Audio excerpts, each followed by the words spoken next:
I'm okay. I think I'm live. I'm here today to do a special edition of Live from my drum room. And it's going to be a tour of my drum room, which a lot of you folks have been asking me to do. I'm doing it with my phone today because it's the only way that I can figure out how to sort of flip the screen around. So if it doesn't look good, I can see that I look kind of a little orange faced, but maybe I can adjust the lighting. But I'm going to be moving around anyway. Yeah, this is a special edition today of Live from my drum room. Oh, that's too bright. That's way too bright. I've got one of these cool little lights that helps me out in these situations. Yeah, I don't know. Maybe that's a little better. But right now I'm coming to you from the my practice room is what I call it. And this is the room that I usually do my shows from. This same perspective. Camera angle's a little different, but you can see behind me. Well, maybe you can't, but there's my white marine pearl Gretsch drum set. And okay, and here's what I'm going to take you along with me. Let's see if this works. I don't know if I can flip the camera, but I'm going to try. It worked, okay. And that is my newest addition to the family. That's my Premier drum set, which looks to be set up backwards. Okay, that seems more like it, right? Okay, that's a mid-70s Premier kit, resonator kit. I just got about a month ago, and I'm just finally sort of working on it and getting it sounding right. Unfortunately, I was disappointed to learn this, and if I had done even a tiny bit of research, I would have known this. The inside of the bass drum on these resonator shells is such that there are no visible lug screws. Therefore, I cannot install the Kelly Shoe bass drum mounting system in this bass drum, which is a huge disappointment. I had ordered a system from my friends at Kelly Shoe, from Jeff Kelly and Kathleen. Without even looking, I think I'd ordered it before I got the drums. I wanted to have the Kelly Shoe system arrive at the same time the drums arrived. Anyway, long story short is when I went to change the bass drum heads, I realized there are no screws attaching the lugs to the shell. There's it's a shell inside a shell. So basically those screws are covered by the other shell that's inside there. Any of you Premier guys will know what I'm talking about. So if I ever use this kit live on a gig, I'm going to have to go back to miking the bass drum from in front or behind, which is not the worst thing, but it's disappointing because I'm so used to how great it sounds when you use the Kelly Shoe system, which this kit has and most of my bass drums now have. So this is a early or mid-70s Gretsch, white marine pearl. I just got this kit in May of this year. I've used it a bunch of times now in gigs. It sounds fantastic. It's beautiful. What else can I tell you about it? It's all original in that it came with no bass drum mount. It's what we call a virgin bass drum, which is pretty unusual for drums that old. There was usually something on there. Even though people didn't use Gretsch hardware, they put Ludwig or Slingerland or something on there. But thankfully there was nothing, which is perfect for me. Okay, so you can see I've got that's a Peisty gong that belonged to Vic Firth. Zildjian gong, a bunch of gold and platinum records you've seen before in some of my videos. There's an ad, a Vic Firth ad with Charlie Watts when they introduced his drumstick, Satisfaction. He signed it for me. That's a photo of Charlie. That's a really good one that my mother-in-law had at the house. That's a photo that Rob Shanahan sent to me from that day that he was at Ringo's house with Charlie and Jim Keltner and Ringo. That's pretty great. Some hats. It's Charlie. I've always got Charlie looking over me. Yeah. And yeah, a whole bunch of records that maybe in another show I'll get into some of the detail with some of these. Pretty much all of these I got during my time at Zildjian. There are a few that I got before that, but and I guess there are still a few sitting at Zildjian that they're going to send to me in the drummer's lounge. I guess they're redoing it, so they want to send those records to their rightful owner, which I appreciate. These are some vintage rototoms that I just took possession of that are in amazing condition. They were restored for me. A timpani that belonged to Vic Firth. Sounds amazing. Let's see if I can play it with one hand.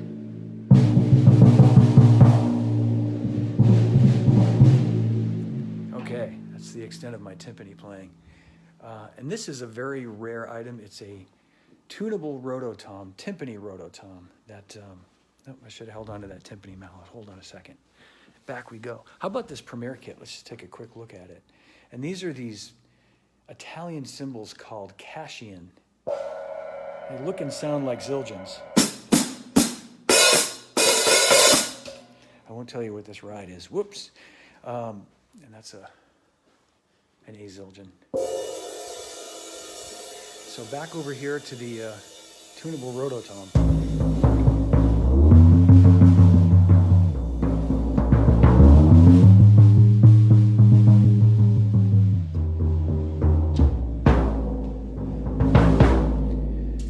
This is my office where all the important decisions are made.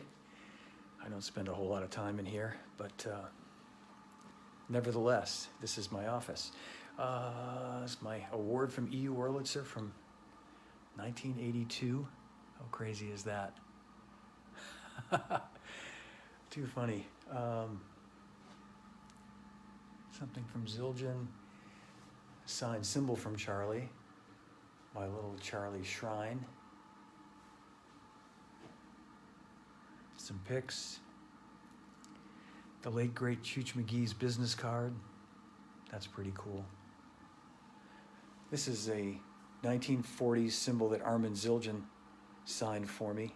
One of the cymbals that, like the ones that Zildjian is now selling. The family, I forget what they're calling it, rarities or something. But anyway, we found these in 1995, and Armin was nice enough to give this to me. Pretty cool. That's a cymbal signed by Mitch Mitchell, Billy Bob Thornton, Ginger Baker. Cool. Some guy named Steve Gadd. To John, you're the worst. That's how Steve feels about me. My buddy Adam Nussbaum. His nickname for me is Mr. Ever Dangerous. Love Adam. And that's from my buddy Vinny Colaiuta. I think I found that somewhere. Actually, he didn't personalize it to me, but anyway, it was signed by Vinny. Just some more junk. There's my my ukulele. All right. More gold and platinum records. Picture of Fiona.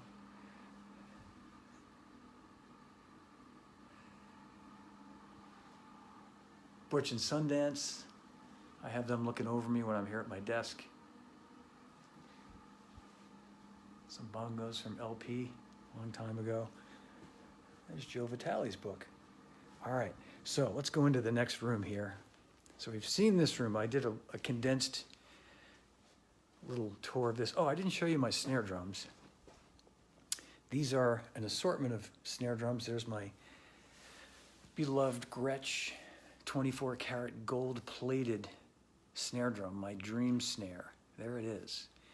That is a Slingerland, gosh, I forget, it's not a Radio King, but it's a one-piece maple shell from the early 60s in white marine pearl. Some other, it's a Rogers Power Tone chrome over brass. A Premier, a Sonar. This is a Horst Link signature snare. I think this is a pretty rare drum. Ludwig Jazz Fest. Ludwig Acrolite, of course. Ludwig Superphonic. That's a leady snare. That's a 10x14 Gretsch tom-tom that goes with my black kit. And that is an 8x12 Gretsch tom that goes with my Midnight Blue Pearl kit. That was the original finish on what you will soon see in my Midnight Blue Pearl kit. So, and that of course is Animal, and that's Baby Yoda.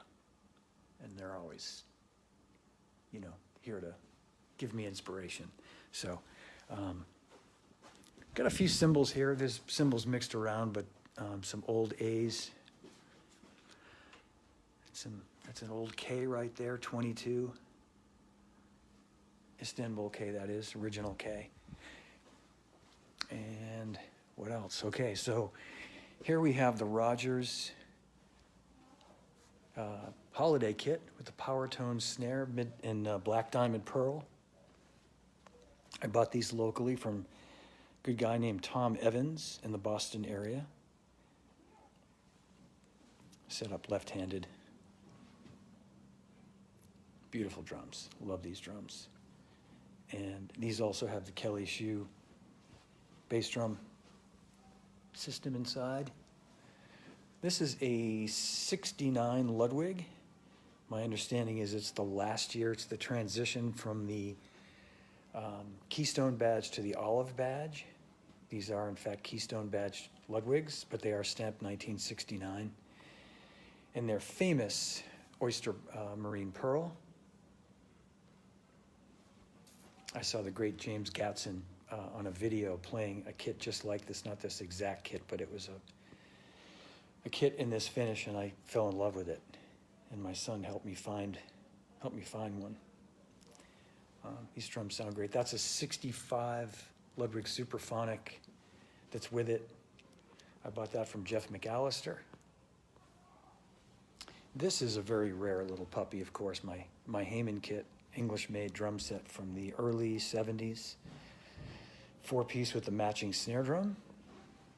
Great sounding drum set. The snare drum is really the star of the show in this kit, if you ask me.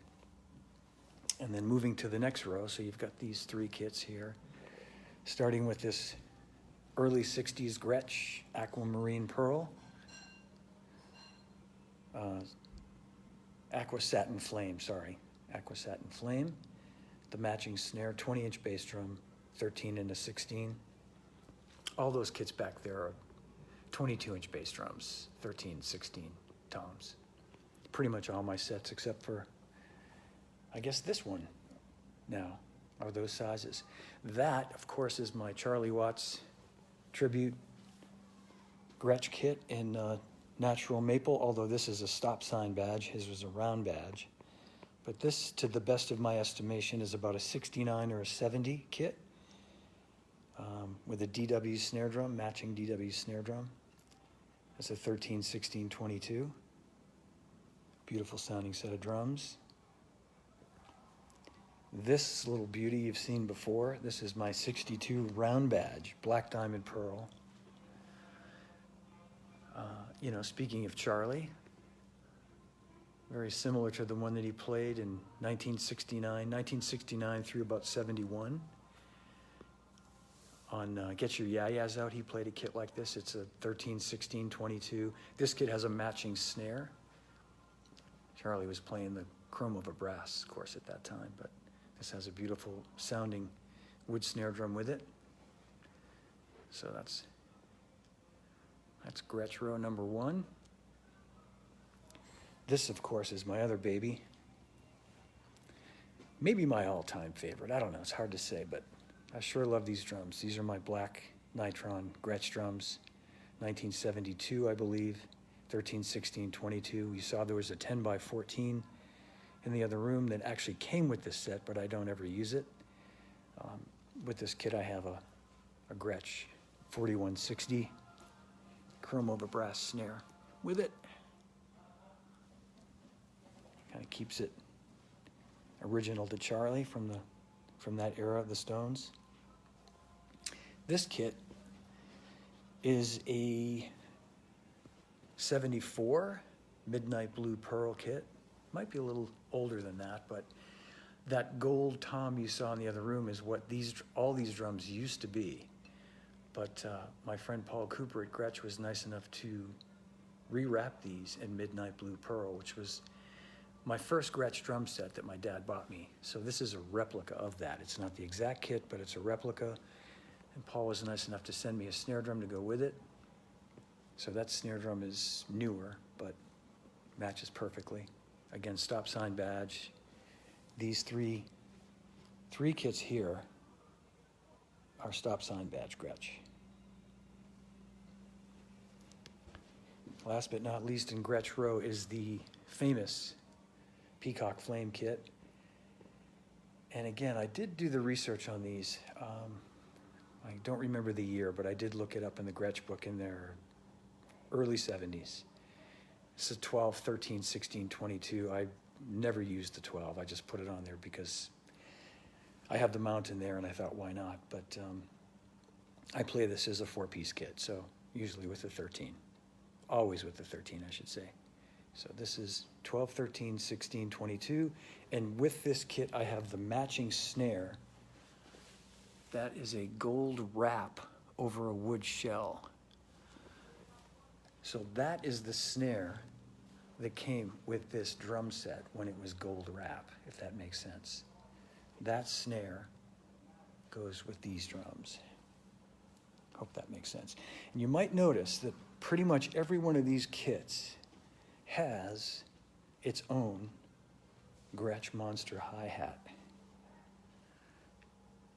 That's right. At last count, this is a hi-hat stand that my friend Jim Kersey just sent to me.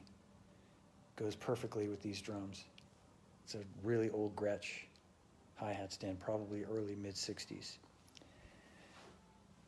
Another Monster hi-hat. And this is another old Gretsch stand I had in crazy great condition with this kit. But the rest of these drums have Monster hi-hat stands. Last count I had 12 or 13. There's one out in my trap case in the garage. But you'll look in here, back in this room, there's another one of these Gretsch stands. This is an oddball right here. This is basically a Camco hi-hat stand with a Gretsch footboard that my friend Frank Sarsha gave to me some years ago. Came to a gig with it. Thanks, Frank, if you're watching this. But more Monster hi-hats. Some feel better than others. You'll see that most of these drum kits have original Buck Rogers. There's another Monster hi-hat, of course. Buck Rogers snare stands. I'm crazy about those snare stands, too. And these are all, you know, probably 1960s Buck Rogers snare stands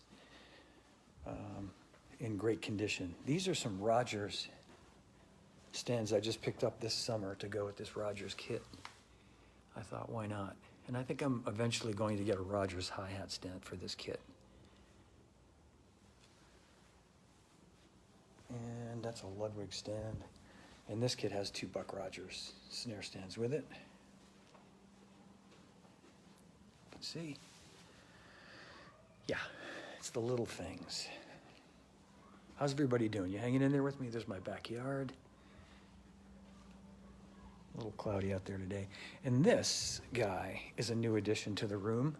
This is a Leedy marimba that we just took possession of last week. This belonged to Vic Firth. I think it's from the 40s. Michael Ambrzewski from P-Tech Drum Company restored it, tuned it, cleaned it.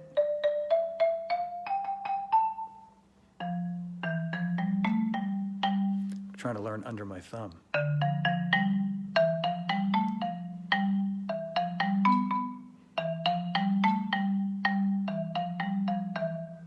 Yeah, I'll get it. All right.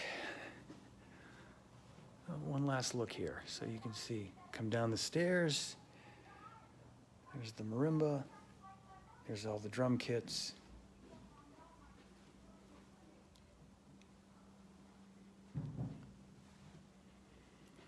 All different types of cymbals on these drums.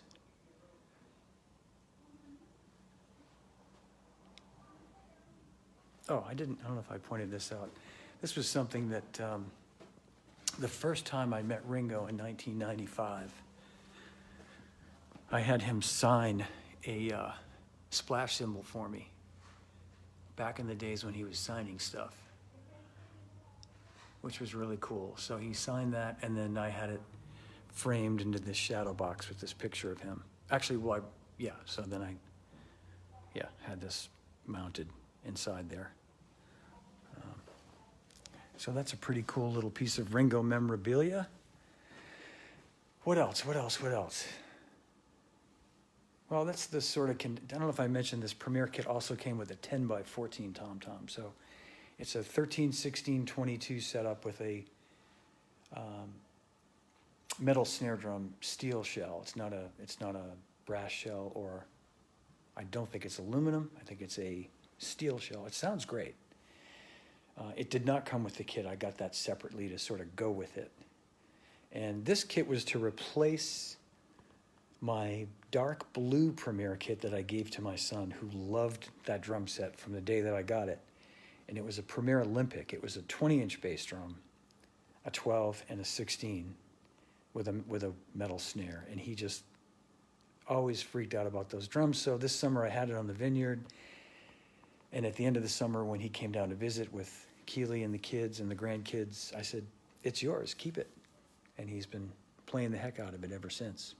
So happy to have those drums have a good home. And this is my new Premier set. So anyway, and they sound good. I'm still working on them. Let's see if I can.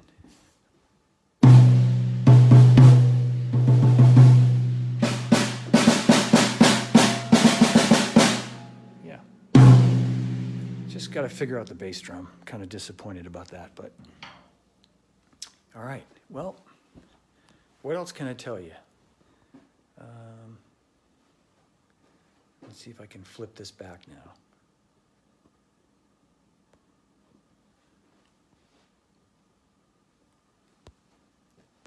Maybe I can't. I showed you that. That bag has got all my cymbals in it. Some other cymbals in there.